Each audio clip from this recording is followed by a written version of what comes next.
Buenos días, alumnos, alumnas. Hoy se desarrollará el tema de teoría de las normas, que viene a comprender una de las dimensiones importantes del derecho.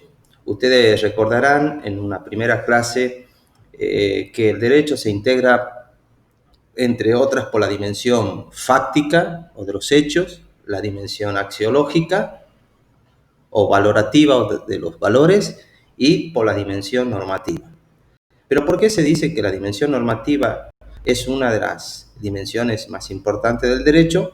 Porque establece los criterios del comportamiento humano en sociedad.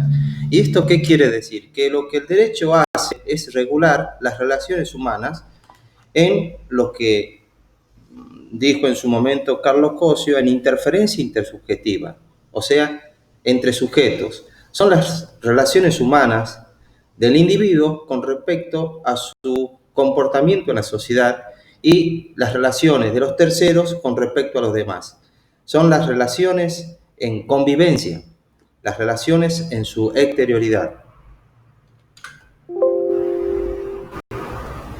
Bien, esto nos lleva a entender que el sustrato o el contenido material de las normas están dadas por las acciones humanas, en las relaciones que el individuo tiene, vuelvo a repetir, en la sociedad. Desde el momento en que uno se despierta a la mañana y pone en movimiento su cuerpo, todas esas relaciones, las relaciones con el padre, las relaciones con sus hermanos, el salir de casa, de pronto dirigirse a la escuela, a la facultad, tomar un colectivo, transitar por la calle, todas esas acciones están reguladas por el derecho a través de las normas, por el ordenamiento jurídico.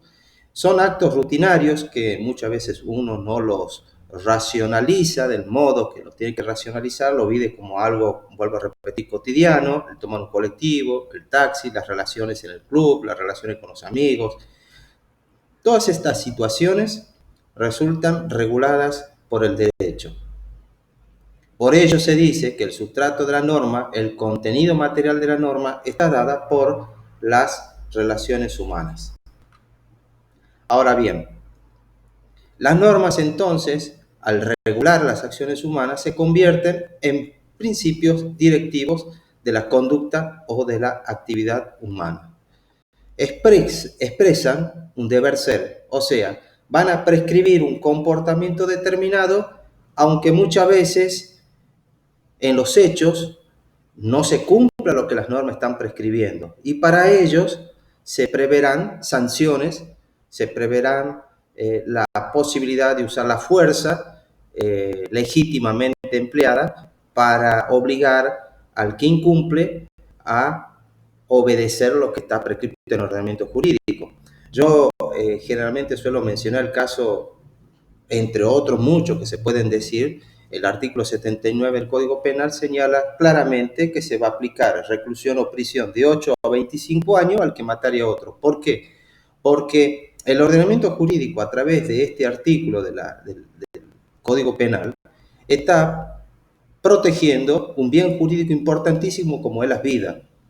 Y existe mucha reglamentación, no solo nacional, sino también internacional, conocida como derechos humanos, donde la vida es un bien jurídico protegido. Pero es evidente que en algún momento alguien atentará contra la vida del otro. Y en ese caso, nuestro Código Penal prevé esa situación de que el que cometiera un homicidio tendrá la respectiva sanción. Pues bien, eso que se repite en el ámbito penal también sucede en el ámbito civil, también sucede en cuestiones reglamentadas en otros ámbitos del derecho, por ejemplo, comercial, el derecho agrario. Esa situación que prescribe la ley se conoce como la normatividad. ¿Y qué es la normatividad? La normatividad es la función regulativa de la conducta humana ejercida por la norma. ¿Por qué es así? Porque, en definitiva, lo que quiere el ordenamiento jurídico es crear una suerte de orden social. El orden social es lo que le va a permitir a la sociedad desarrollarse, crecer, expandirse hacia un bien general, hacia un bien común general. ¿Mm? ¿Esto cómo se explica también? Si ustedes ven la información que viene de afuera en sociedades críticas donde existen conflictos bélicos, por ejemplo, la sociedad está quebrada. Y al estar quebrada la sociedad no puede esta desarrollarse dentro de un ámbito de crecimiento normal. Por ello, el ordenamiento jurídico de cada nación, de cada país, a través de sus sistemas jurídicos, busca, en definitiva, con la prescripción, o sea, con la dirección de las conductas humanas, crear cierta estabilidad, cierto orden interno que le permita a esa sociedad desarrollarse apropiadamente. Y para ello la norma emplea lo que se conoce como un lenguaje prescriptivo. El uso prescriptivo del lenguaje. ¿Por qué se habla de uso prescriptivo del lenguaje? Porque el lenguaje tiene muchos usos. Tenemos un uso informativo o descriptivo, que es el lenguaje científico. Existe un uso emocional o expresivo, que es el que muchas veces se emplea en los poemas, en los romances, en los recursos literarios. Existe un uso operativo o performativo del lenguaje, que es el empleado en los juramentos, ¿sí? Cuando ustedes vayan el día de mañana, una vez que rindan la última materia, a recibir el título de abogado, tienen que elegir una fórmula de juramento. Bueno, esa fórmula de juramento que generalmente uno escucha a los funcionarios repetir, juráis por Dios o la patria y estos santos evangelios. Bueno, ese tipo de uso del lenguaje es un uso performativo. Y después está el uso prescriptivo del lenguaje, que es el que emplea la norma porque a través de ello la norma tiende directamente a influir sobre las conductas de las acciones ajenas. Más adelante se le va a explicar cómo es que el derecho solamente regula las acciones en exterioridad del sujeto y que hay otra ciencia que es la moral, por ponerle un nombre de ciencia, otra rama del conocimiento que es la moral, que entenderá las acciones internas del sujeto. En este caso, el derecho regula las acciones externas, ¿sí? Vuelvo a repetir, en el que el sujeto está en relación con la sociedad, con otros, con terceros. Cuando dos o más personas, por ejemplo, se sientan a celebrar un contrato, ¿sí? Muchos de ustedes son alumnos que vienen, mejor dicho, son alumnos, pero que vienen de otros lados y que alquilan. Bueno, ese ejemplo del alquiler involucra mínimamente a dos partes, el dueño del departamento y quien quiere ocupar el departamento, y se sientan a hablar para arreglar los términos de ese contrato de alquiler. Bueno, toda esa situación es un ejemplo de regulación del derecho de situaciones externas. Del mismo modo, cuando ustedes toman un colectivo, aun cuando no están racionalizando, repito, esa situación, se está celebrando un contrato del momento en que ustedes levantan la mano para parar el colectivo, el chofer para el colectivo, ustedes pasan las tarjetas. Antes de la tarjeta existía lo que se llama el boleto, ¿sí? Donde uno pagaba un precio, el chofer daba un boleto y ese boleto significaba como el cierre de ese convenio de celebración de transporte de pasajeros, ¿no? En que uno pagaba para el recorrido que necesitaba hacer. Bueno, esas son situaciones rutinarias que el derecho, a través de la norma, regula con lo que con lo que le he explicado respecto a la normatividad y al lenguaje prescriptivo. Ahora bien, el tema de la norma, pasando a otro asunto, siempre ha sido estudiado por diversos autores. Este año, y por la situación particular que estamos atravesando todos, en toda la Argentina, y Tucumán no es la excepción, se van a estudiar determinados autores que son los que se va a mencionar en este PowerPoint. Bien, los autores siempre han buscado, ya sean juristas, filósofos, darle una respuesta a sus inquietudes intelectuales y han seguido corrientes doctrinarias. Aquí analizaremos las corrientes positivistas, analizaremos las corrientes naturalistas, pero hay otras corrientes En el caso particular puntual de las corrientes U-positivistas, vamos a seguir a estos autores sin importar el orden cronológico de las fechas. En este caso, no voy a seguir el orden cronológico de las fechas. El primero de ellos es el doctor Nicasio Barrera. ¿Quién fue Nicasio Barrera? Fue abogado, fue un jurista tucumano, fue en cierta manera un docente de esta facultad y de esta materia hace muchos años, y él consideraba la norma como un criterio y un uso prescriptivo del lenguaje. ¿Por qué? Porque él partía de la idea de que las normas son expresiones lingüísticas que prescriben, y allí él hace uso o mención de lo que es el lenguaje prescriptivo, prescriben lo prohibido, lo permitido, lo facultativo y lo obligatorio, lo que se conoce como modalidades deónticas, modalidades deónticas. A través de las modalidades deónticas, el ordenamiento jurídico regula las acciones humanas y al mismo tiempo prevén la sanción para el caso de incumplimiento.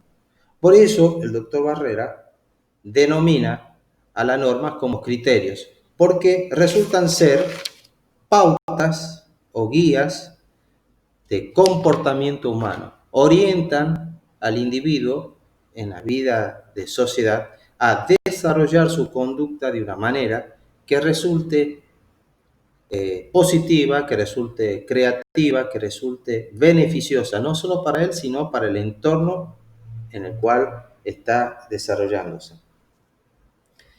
El contenido de la norma, entonces, para el doctor Barrera, van a ser las acciones humanas y se dice que la norma hace un uso del lenguaje prescriptivo porque tiende a orientar los comportamientos de los sujetos en la comunidad a través de estas modalidades deónticas de lo prohibido, lo permitido, lo facultativo y lo obligatorio.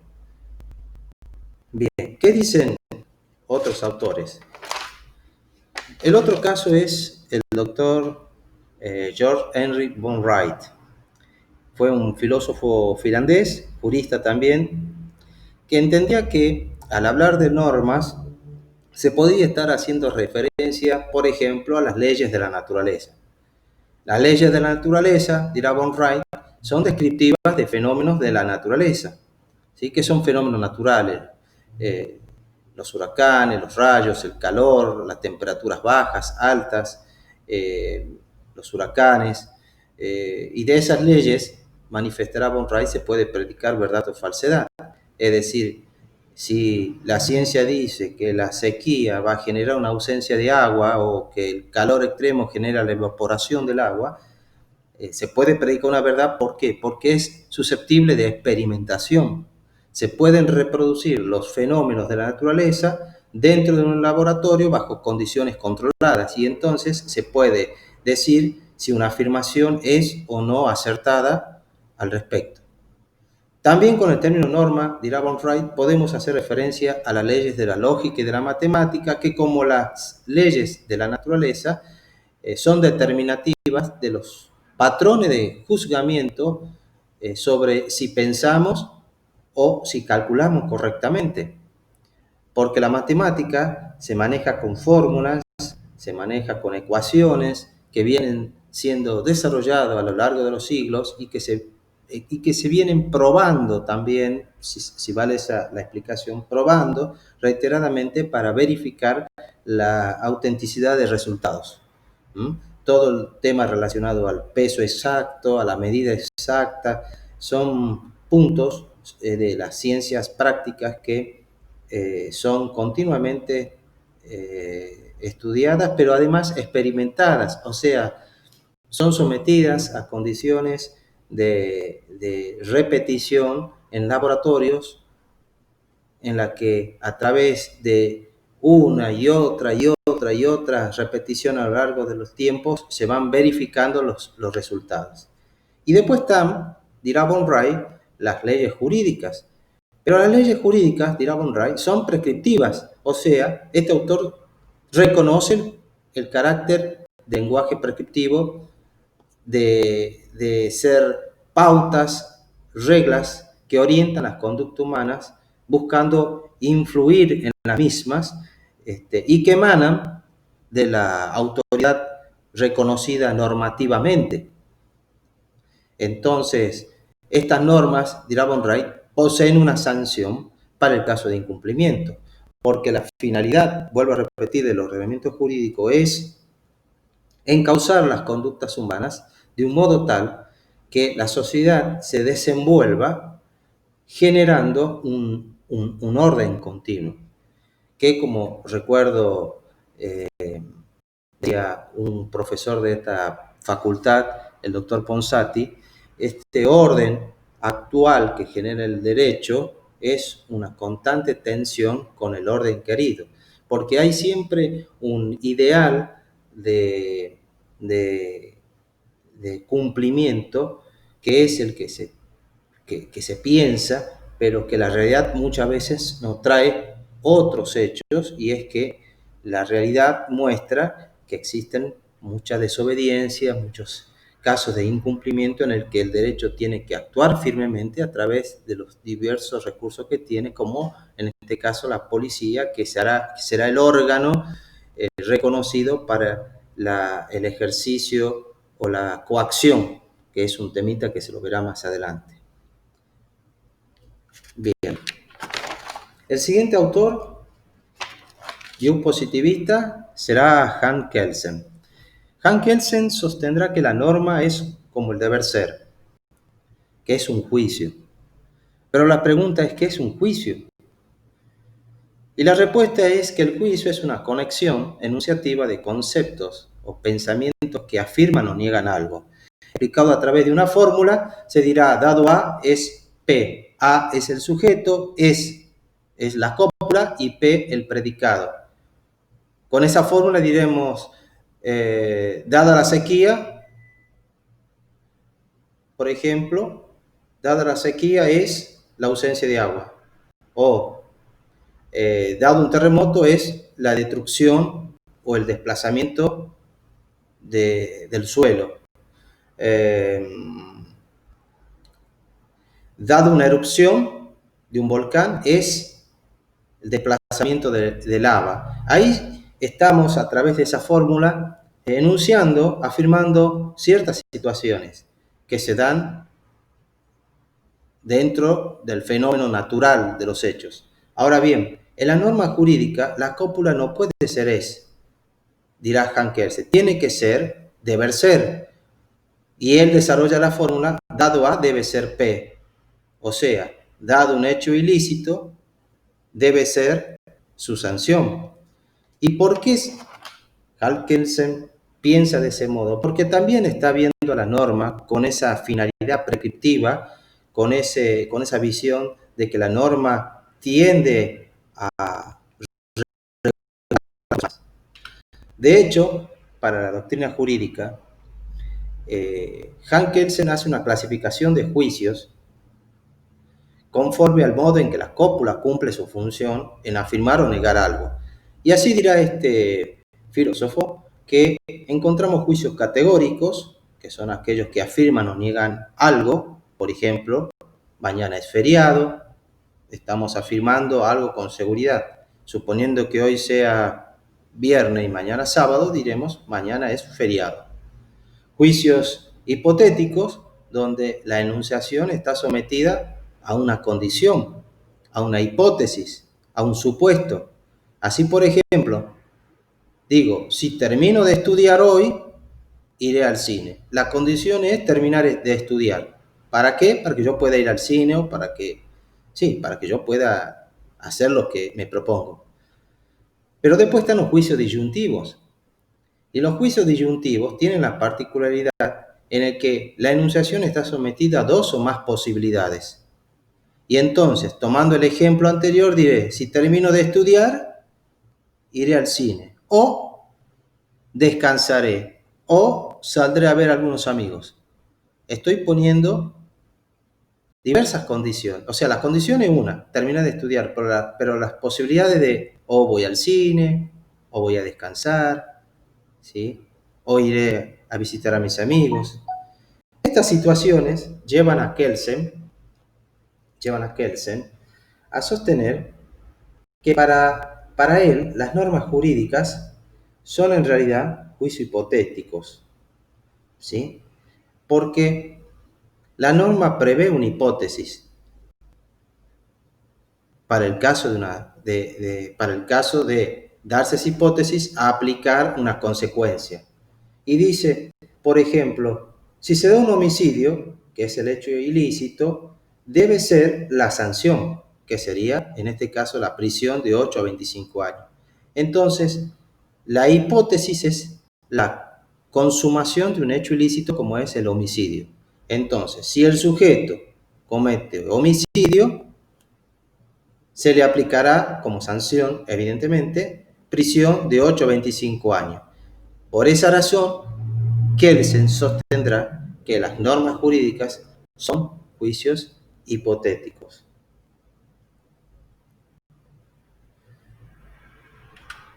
Contrariamente a Hans Kelsen, está Carlos Cosius. Para él la norma en realidad será un juicio disyuntivo.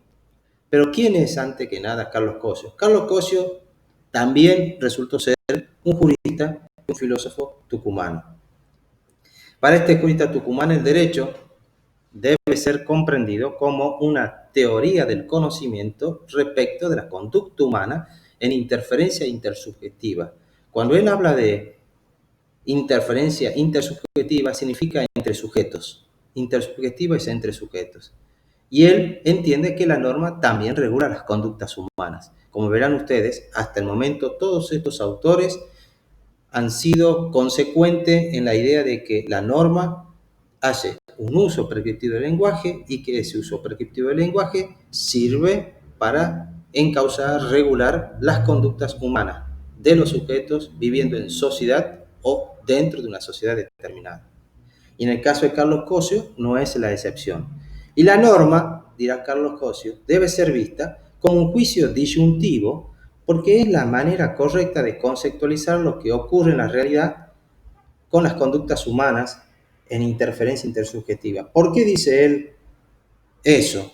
Porque él entiende que una norma no puede solamente prever, como pensaba Hans Kelsen, cuestiones ilícitas. Las normas también plantean situaciones lícitas, ¿sí? Como cuando, por ejemplo, ustedes abren el Código Civil y van hacia los títulos relacionados con la celebración de matrimonio, con las áreas relacionadas a la celebración de los contratos. Son títulos del Código Civil donde explican la manera en que se debe llevar a cabo esos actos. No están imponiendo sanciones por el momento. Más adelante sí habla de sanciones, pero en principio le está explicando al ciudadano cómo deben hacerse las cosas al comprar una propiedad, al comprar un vehículo. Son criterios o pautas que indican la modalidad de cómo realizar algo. Entonces, Carlos Cosius entiende que la norma se compone de dos partes. Esto es la endonorma y la perinorma. La endonorma, que comprendería la parte lícita de la conducta del sujeto, por ejemplo, dado la firma de un contrato debe ser el cumplimiento, es lógico, las partes, le había comentado anteriormente el caso de un alquiler, está el propietario, está el futuro inquilino, se juntan para analizar las condiciones del contrato, el precio, la modalidad de pago, qué es lo que voy a pagar, qué servicios me incluye, qué derechos me genera este contrato. Esa es la parte de la norma que habla de las cuestiones de una conducta lícita, la endonorma. Pero después está la perinorma, dirá Carlos Cosius, que es la norma que contiene la conducta ilícita de la acción humana, en donde, dado el incumplimiento o dado el no cumplimiento, debe ser la sanción por parte de la autoridad competente. Entonces, en la celebración del contrato, pago el alquiler, el hombre, el propietario, de pronto me incumple con algún servicio, por ejemplo, no tengo agua en el departamento, que es algo que ocurre muy seguido, no tengo agua en el departamento, le reclamo, le pido que me solucione el problema, me da vueltas y pasan los días, pasan las semanas, pasa un mes, me exige nuevo pago y yo no he tenido algo, bueno, ahí hay un incumplimiento. Entonces, ahí está configurado la perinorma, la parte de la norma que Carlos Cosse llama la perinorma, el incumplimiento por parte de uno de los sujetos del contrato con respecto a sus obligaciones. Y entonces sostendrá Carlos Cosse que en realidad la norma jurídica es un juicio disyuntivo, porque él entiende que, dado un hecho prescrito por la ley, debe ser su cumplimiento. O, dirá él, dado el no cumplimiento, debe ser la sanción. En ese o está las opciones, ¿sí? Las posibilidades del juicio disyuntivo, que dado una enunciación está sometida a dos o más posibilidades. Ahí están las dos posibilidades que ve Carlos Cosse y que entiende que por ello la norma jurídica debe ser considerada un juicio disyuntivo. Pues bien, hasta aquí se ha hablado de los autores positivistas. Ahora se analizarán el pensamiento de los autores naturalistas. Y lo cierto es que, como se lo dije con respecto a los positivistas, aquí yo no he seguido un orden cronológico con respecto a la exposición de los autores. ¿Por qué? Porque, bueno, se ha dado así este PowerPoint. Lo importante es conocer el pensamiento de estos autores, que lo correcto hubiese sido ponerlo en orden cronológico. Pero repito, no se hizo en este caso particular el trabajo en ese sentido. Lo cierto es que para los naturalistas la norma resulta ser un imperativo. O sea, es una visión intelectual que tiene obviamente un marcado sentido metafísico, filosófico, teológico que se explicará más adelante. Lo que se sabe es que un imperativo es un mandamiento, es una orden que es impuesta a la razón y que la razón le impone a la voluntad humana para que ésta obre de un modo determinado. ¿Sí? Obre de un modo determinado. Quien pensaba de ese modo, por ejemplo, es Immanuel Kant. Immanuel Kant fue un filósofo alemán que sostendrá que los imperativos son efectivamente mandamientos éticos emanados de la razón que se imponen a la voluntad como un principio objetivo y con carácter constrictivo u obligatorio. Entonces, repitiendo, el mandamiento es una orden, pero esta orden no proviene de la autoridad reconocida por el ordenamiento jurídico, sino que proviene de la propia razón que se le impone, que se impone a la voluntad del sujeto, obligándolo a obedecer por su propia fuerza intrínseca, transformándose ello en guía, en pauta, en criterio de las acciones humanas.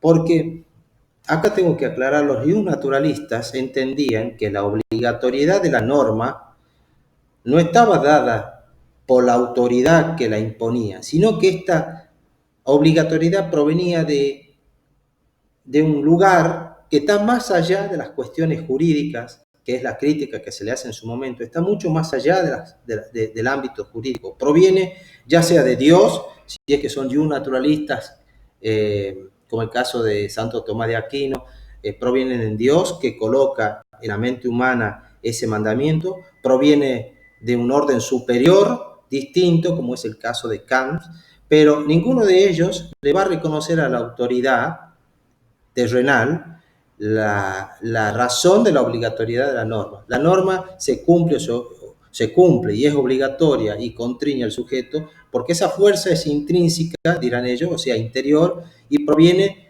de un ámbito superior, un ámbito metafísico, un ámbito teológico de Dios.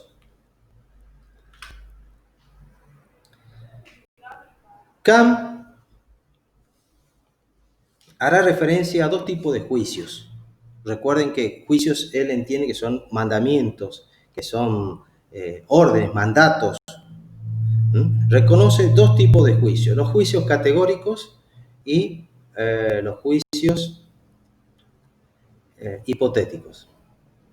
Los juicios categóricos mandan una acción por sí mismos, sostendrá él. ¿Esto qué significa? Establecen que debes ser bueno, ser justo, evita el mal, haz el bien. Mandan una acción por sí mismos. Te imponen, debes hacer esto. Sé bueno, sé justo, evita el mal, haz el bien. Su fórmula característica es obra de tal modo que puedas querer que la máxima de tu acción al mismo tiempo se torne en una ley universal. Es decir, que para que pueda ser ley universal esa acción tiene que ser aplicable a todos y todos tienen que eh, recibir el beneficio de esa acción.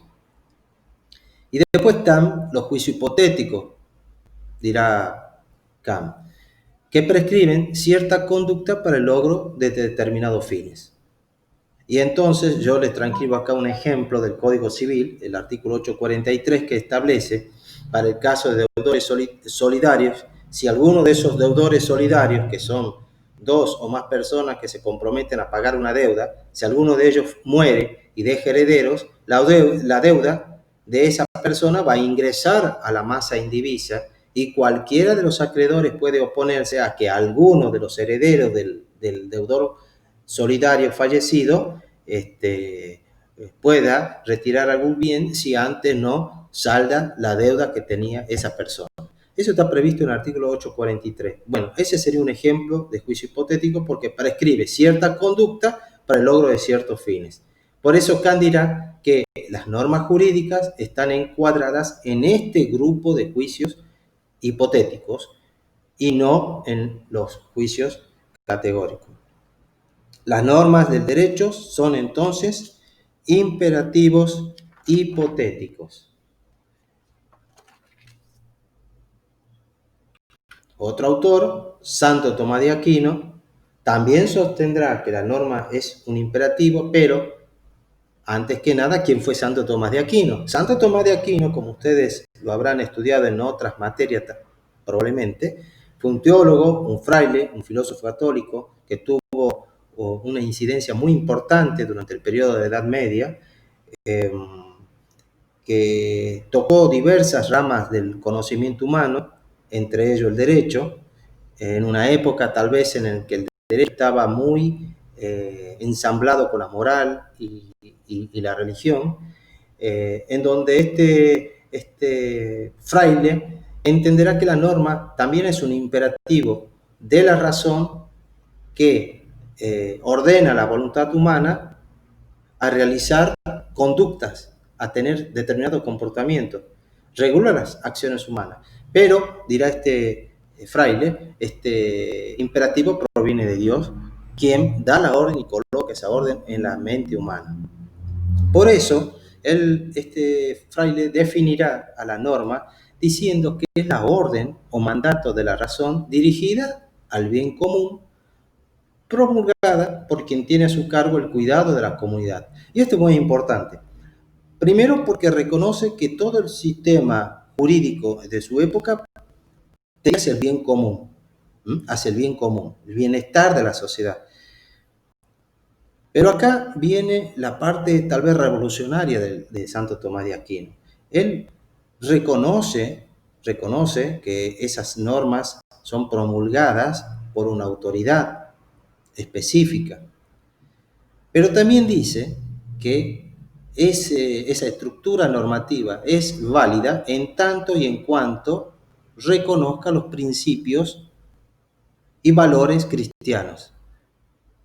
¿Esto qué significa? Que el derecho que emanaba de la autoridad, sea el monarca o el rey, porque hablamos de la Edad Media, donde la autoridad estaba fragmentada en monarquías, en castillos, en muchas reyesías, ¿sí? En señores feudales, la norma que nacía de esos caballeros tenía, para ser válida, tenía que ser coherente o consecuente con con el derecho católico, con las normas del derecho natural católico, porque si no era así, el el ciudadano, el campesino común, tenía la posibilidad de oponerse a obedecer. Y eso generó un gran cimbronazo en esa época, en lo que después se transforma en una lucha entre entre el papado y las monarquías, que fue un tema que creo ustedes lo han visto en teoría de la historia, o lo verán en su momento, el conflicto entre el papado y la autoridad terrenal, que son los reyes. Volviendo al tema, entonces Santo Tomás de Aquino entenderá que la norma es un mandato, pero emanado de Dios. ¿Cuál es la crítica? Y con esto se va terminando la exposición del PowerPoint. La crítica que se le hace a estos autores y naturalistas es que han tratado de explicar la fuerza obligatoria del derecho a través de darle un fundamento de carácter metafísico, de un carácter religioso, saliéndose del campo real de lo jurídico. Y con ello han hecho uso de algo que se conoce como la hipóstasis.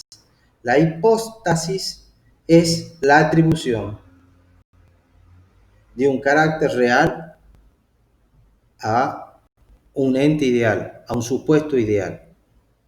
Bien, hasta aquí, chicos, es el tema de teoría de las normas. Continúa con la otra parte que corresponde a derecho y moral y a la clasificación de normas éticas, morales y religiosas. Bueno, cualquier duda, vuelvo a repetir, tienen los foros, estaremos en contacto. Espero que esto les resulte como una guía o pauta de aprendizaje para que ustedes puedan volcarse y orientarse en el contenido del material de estudio que tienen que indagar, porque esto es una exposición a los fines de ilustrarles y orientarlos y sumarle a ustedes el resto del contenido de la materia. Me despido acá y estaremos en contacto próximamente. Muchas gracias.